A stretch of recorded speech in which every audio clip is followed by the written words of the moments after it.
I realized by saying yes to bringing the message that so much goes into getting the background prepared. And I want to thank Eileen for all the work you do, for the warm welcome in asking me to give the message today and your song. And thank you, Michael, as always, for your music. Now the Green Blade Rises is one of my favorites, and it really fits today because I'm calling the Easter message Easter People. I told my mom that yesterday on the phone. She's like, what does that mean? And I'm like, wait a minute, Mom. We grew up in the same church, didn't we? But what it means to me is what it means to be resurrection people, living in the light, living in the life that resurrection supposedly brought to us, the good news, right? So we're living in this season from Easter, which was at the beginning of April, to Pentecost, which is 2 weeks out. And in this season, we have a time when Jesus evidently was encountering people in his resurrection body. What does that mean? He looked different. People didn't quite recognize him. But he's moving around among his people, and they don't understand. Some of them, they don't get it. From the road to Emmaus, where he's talking to them, preaching, teaching, and they're like, who is this guy? And when he's doing a fish fry on the beach, for instance, with his disciples, breaking bread, having fish, when he comes to Mary Magdalene, I'll talk about that a little bit later. So we have this season between Easter and Pentecost. And I imagine what it is like for you when you're living in this liminal interim time in your life, when there's a devastation perhaps of loss. These folks lost their beloved teacher. They lost their compass, and they were trying to go on, and they were terrified also that the authorities would come after them. So imagine a time in your life when you felt that. When everything has been ripped away from you, when there's desolation, when there is no green blade rising, all you feel is being in the ground, in that dormancy, in the darkness, and there is no light. And this is a season that, and they had heard some gossip that their teacher had come back, he was alive. And so that's the framework that we're living in. So I'm going to read the scripture. I took it away from my husband, and I wanted to ask you to help me with it, because what I think in the scriptures is embedded some of what it means to be Easter people. From John 15:9-17. And by the way, this is that famous, I am the vine, you are the branches. Abide in me as I abide in you, and as I abide in the gardener, who is my Abba. My Father, my God. So what word really stands out to you as I read the first few verses? As the beloved has loved me, so I have loved you. Abide in my love. If you obey my commands, you will abide in my love, just as I have obeyed my Abba's commands and abide in his love. What stands out to you as you hear me read this? Abide. You are good students. I have told you this so my joy may be in you and your joy may be complete. The next few verses. My command is this: love one another as I have loved you. Greater love has no one than this, that you lay down your life for your friends. Love one another. You are my friends if you do what I command. I no longer call you servants, because a servant doesn't know what their master's business is. Instead, I have called you friends.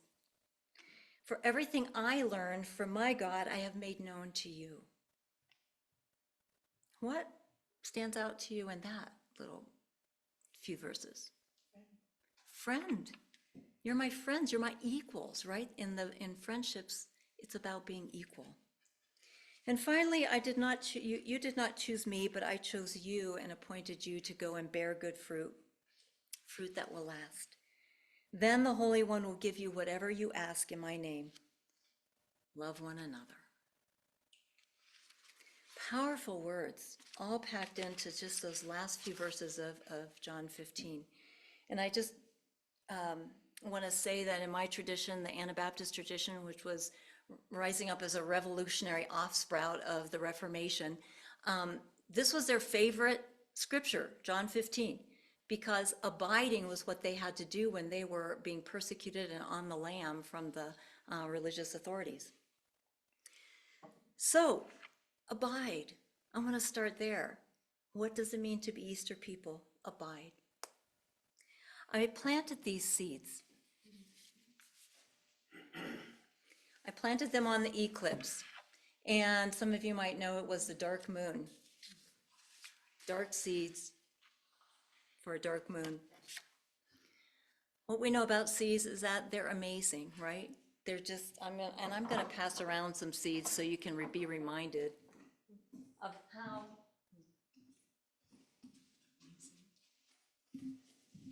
shake them around and list and look at them, and when I get one back, I'll show you on these Zoomies.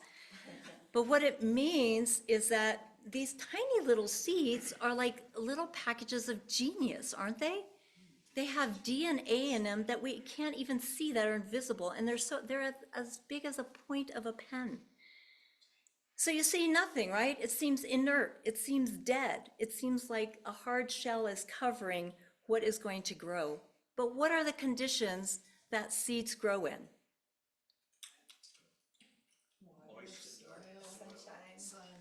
Moisture, darkness, sunshine, water, light. So the right conditions. And so when I think of abiding, I think, what does it mean to have the right conditions as Easter people what does it mean to abide in these conditions in order that we might continue to live in that joy that Jesus says, my joy is complete in you. Farmers and indigenous people know and understand the sacredness and preciousness of seeds. Can you guys see how tiny they are? Well, you know, they're as big as a mustard seed. Thank you. They know the preciousness of seeds, right? Because they save seeds for each generation. And the seeds have to be kept not genetically engineered. They need to not be meddled with. They need to be saved and then put in the ground, and the food comes up for each generation, right? And it's called seed sovereignty. We have our seeds that we know where life is going to come from because we hold them in our hands and we will pass them along to each generation. But they know, farmers and those who keep seeds, that you must put them in the ground and have the right conditions for them to rise up and express themselves. What are the conditions that allow you to abide in your life? I know many of you probably have practices. You know, we all have been taught practices. Coming here to worship together is one of those. Morning prayers or meditation, walking, yoga. Any others that you want to throw out? What keeps you abiding in this spirit of joy? Writing, singing, music. I heard that. Absolutely. So Easter people abide. One of my dear spiritual teachers is James Finley, also known as Uncle Jim. He knows what it means to abide in the soil of deep suffering. His new book came out recently called I think it's called The Healing Path, but in it he recounts his life story. He grew up in an Irish family, Irish Catholic family, alcoholic, and he became very engaged in the church. His mom took him to church. He got involved as an altar boy, but unfortunately there was a sexual violation of him as a young boy. And so, but that seed had been planted in him. It was there. That DNA was good. He ended up going to the same monastery that Thomas Merton lived at, and lived there for 3 years. And guess what? While that seed grew, he also experienced more suffering. There was sexual violation by another monk. He recounts this very openly. And out of that, he became an alcoholic himself, but he has become a tremendous healer for people in their lives. He went on to become a psychotherapist. He's a teacher of not only Teresa of Avila, but Thomas Merton. He teaches mystical sobriety, but he talks about depth deprivation in our society. He says it runs rampant, that we allow a certain superficiality to exist or to coexist next to that superficiality, rather than experiencing the deep inner emotional life of our own feelings and connecting and communing with the divine. In a daily meditation, he wrote, once we acknowledge this depth deprivation, we get insight into life. We begin to wonder, how can I learn not to get so caught up in the complexities of day-to-day life that I lose my sense of connectedness to the fire, which is ultimately what is real. He is talking about abiding. He's talking about what it takes to stay in that, what he likes to call that daily rendezvous with your beloved, with your higher power, with your Holy One. How do we, he said it's personal, stay connected, have that abiding, and then you will know joy. He says, vow to yourselves, I will not play the cynic and I will not break faith with my awakened heart. I love that. I will not break faith with my awakened heart. So we don't live in a monastery out here. Therefore, we need to set time to abide, right? On this point, an Episcopalian priest, Adam Bucko, recently talked about a rabbi who lived and worked on the streets of New York City with the poorest of the poor. These were homeless boys and boys who were facing prostitution. He was a holy man who dedicated his life to seeking God in this place, the darkest shadows of Manhattan. And he said, he helped us understand what makes prayer real. He said, when you talk to God as though God were your best friend. Tell the Holy One everything, especially dedicate specific times each day when you tell God about your worries, your hurts, all your personal problems. Take off your mask and just speak. If you do that, if you really let your whole essence speak to God, then some days there will be a lot of tears. But that's a good thing. And when you're done telling God about your hurts, just rest, silently rest in God and let the Holy One hold you. And then for the rest of the daily practice, practice joy and optimism because you are a beloved child of God. Carry that great gift in your heart, unquote. So abiding sounds lovely, right? The second thing that I think makes us Easter people is to surrender. I'm terrible at this. I hate surrendering. I like to be in control. This is the hardest thing of what it means when you fall into the ground, to surrender to that. To surrender to the darkness, to surrender to the dormancy, to surrender sometimes to, you don't even know if your seeds will come up. One of these seeds did not come up. It did not germinate. But in order to be transformed, such as, we talk about, and I'm not here to have an apologetic for whether the resurrection is literal or metaphorical, but we do know in the Holy Scriptures that when Jesus walked around, he was in a different form. He looked like that sprout. He didn't look like the seed anymore. And they didn't even recognize him. There is a transformation that happens when we abide and when we surrender. Anybody who has been on a spiritual path or any great spiritual tradition that is worth its salt calls us to surrender, to lay it down, to let it go. We moved to Taos 7 months ago. We let go of so much. Friends, Familiar places. I had been a honeybee keeper for 12 years, and I had to say goodbye to my bees. There's a tradition called telling the bees when the owner has died or gone away. I had to do that and gave my bees away. And all the ways we let go of being known, reputation, circles of influence, places where you could have a soft place to fall, and all those ways we knew ourselves. And we came here, and there has been such a warm welcome. You all have been so warm in welcoming us. The community has been warm. But still, it's hard for that seed shell to break open. The hard shell of our hearts sometimes that gets in the ground that doesn't want to break open. It's the most vulnerable part of ourselves, the heart of the seed. But it's necessary, right? If we abide in the vine, then we bear good fruit. The vine's fruit, the seeds of the fruit, break open and then germinate, and then we have fruit.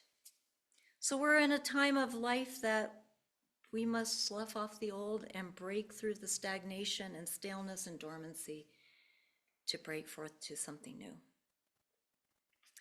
Catherine Singh, who wrote a book called The Grace in Dying, who has worked in the halls of hospice for her whole career, she talked about the grace of dying before we die. Dying before we die. Great! Lay it down.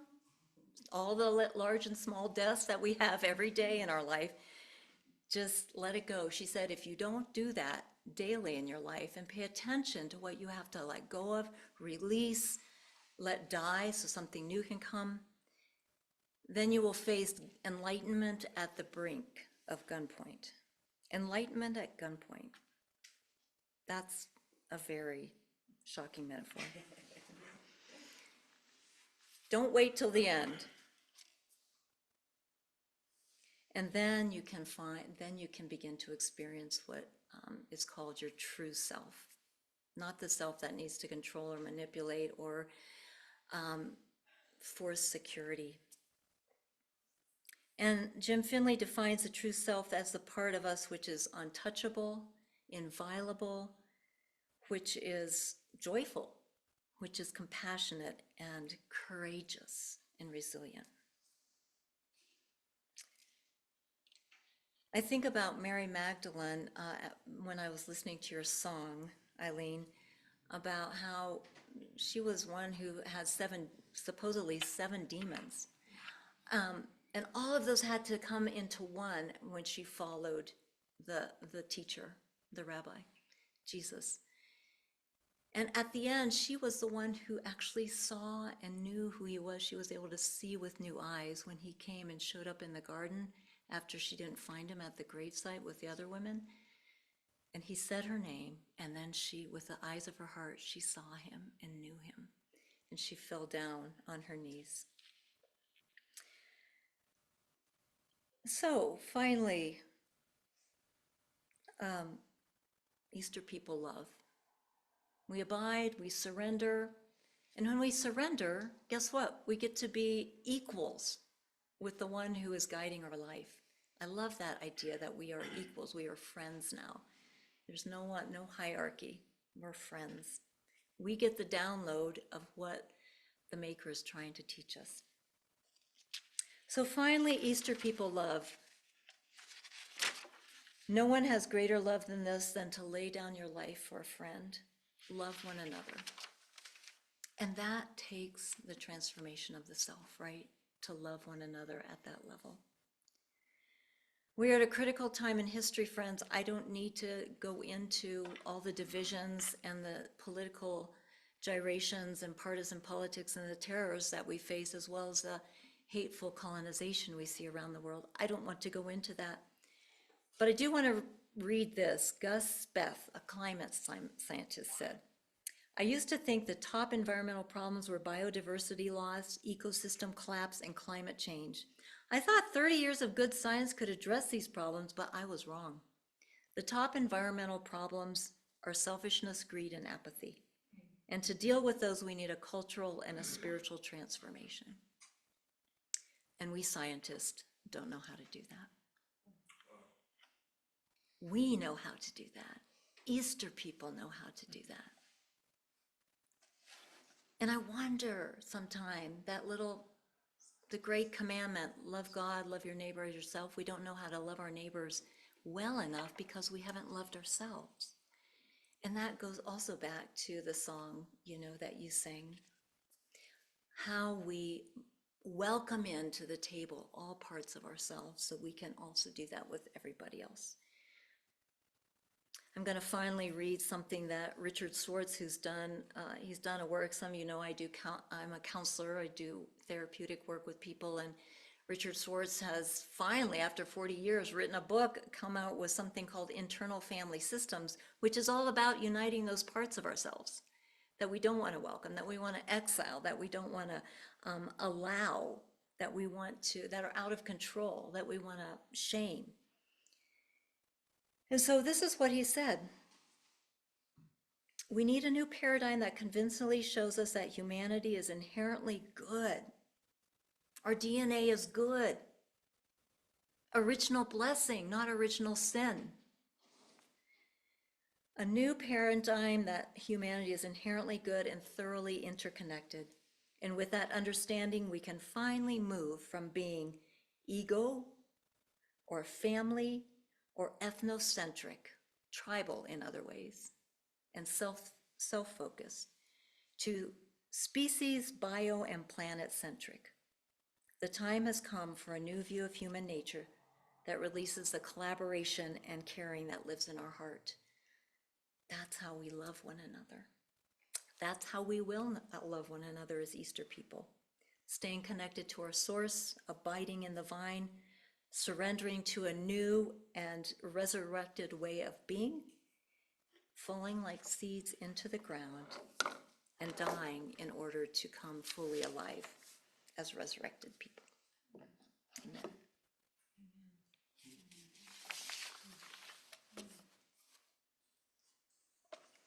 So I think you're going to have some time for meditation.